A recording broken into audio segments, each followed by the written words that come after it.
Hello வணக்கம், இது உங்கள் சிவி ஸோ எல்லாரும் எப்படி இருக்கீங்க? இப்போ பார்த்தீங்கன்னா நம்ம சாண்ட்ரா வந்துட்டு கேமராமேனுடைய வந்து கதறி அழுது முதல் பார்வை பற்றி பேசியிருந்தாங்க. அந்த வீடியோ நான் ஆல்ரெடி போஸ்ட் பண்ணிக்க, போய் பாருங்கள். ரெண்டாவது வந்து கமருதீனை பற்றி அவங்க பேசக்கூடிய விஷயங்கள் வந்துச்சு.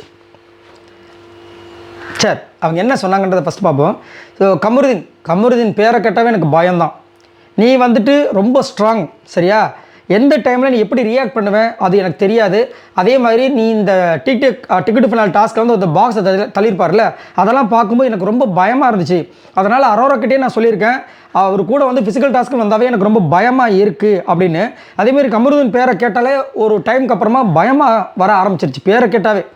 அதேமாதிரி வந்த கொஞ்சம் டேஸ்லேயே நீ வந்துட்டு கமருதீன் பார்த்து பயமாக இருக்க ஆரம்பிச்சிருச்சு.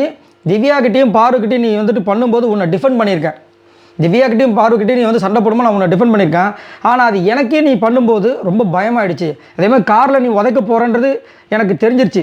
நான் ரொம்ப பயத்தில் தான் இருந்தேன்.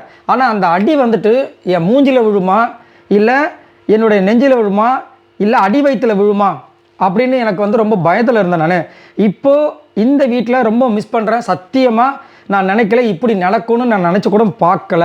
எனக்கு உங்கள் மேலே எந்த கோபமும் இல்லை. நீங்கள் ரெண்டு பேரும் ஹாப்பியாக இருக்கணும். எனக்கு தெரியும் பாரு வந்து கண்டிப்பாக வந்து இதுலேருந்து வெளியே வந்துடுவா, எல்லாத்தையும் தைரியமாக ஃபேஸ் பண்ணுவான்னு எனக்கு தெரியும். வந்துடு பாரு, வெளியே தைரியமாக வந்துடு நீ.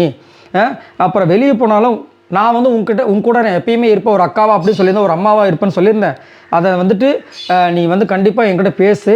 நீ கேட்கிட்ட நிற்கும்போது உன்னை ஓடி வந்து கட்டுப்பிடிக்கணும் போல் இருந்துச்சு. பட் அதுக்கு மேலே என்னுடைய திங்கிங்லாம் தாட்ஸ்லாம் இருந்ததுனால நான் வரல அப்படின்ற மாதிரி வந்துட்டு கமருதீனை பற்றியும் விஜய் பார்வதியை பற்றியும் நம்ம சாண்ட்ரா பேசக்கூடிய விஷயங்கள் வந்திருக்கு. இதை பற்றி உங்களோட கருத்துக்களை சொல்லுங்கள். எனக்கு நான் ஆல்ரெடி சொன்னது தான், இவங்க இந்த விஷயத்த போன வாரமே வந்துட்டு அவங்க எவிக்ஷன் ஆகிறதுக்கு முன்னாடி சொல்லியிருந்தாங்கன்னா கண்டிப்பாக வந்துட்டு அவங்களுக்கு ஒரு ஹேட்ஸ்அப் வச்சுருக்கலாம். பட் அப்போ வந்துட்டு எதையுமே பேசாமல் வெளியே போனதுக்கப்புறமா நிறைய வீடியோஸ்லாம் நிறைய அவங்க பார்ப்பாங்க இல்லையா? ஸோ அதெல்லாம் பார்த்ததுக்கப்புறமா இங்கே வந்து இந்த ஒரு விஷயத்தை பேசும்போது கண்டிப்பாக எல்லாருக்கும் எப்படி தெரியும்னா அது ஃபேக்காக தான் தெரிய வரும். ஏன்னா நீங்கள் இந்த விஷயத்தை உணர்ந்த அன்றைக்கி, ஏன்னா கிட்டத்தட்ட 7 நாள் இருந்துச்சு, நல்லா ஜாலியாக இருந்தீங்க, அப்போல்லாம் உங்களுக்கு தோணியிருக்கலாம் இப்போ இவங்க பேசுகிற விஷயங்கள் சரிங்களா. ஆனால் இது வந்துட்டு இப்போ வந்து அவங்க பேசுகிறாங்க அப்படின்னா கண்டிப்பாக வெளியில் வந்து பார்வதிக்கும் கமருதீனுக்கும் இருக்கிற ஒரு மக்களோட சப்போர்ட்டை மேபி பார்த்து அவங்க வந்து இந்த மாதிரி பேசுகிறாங்கன்னு தெரியல.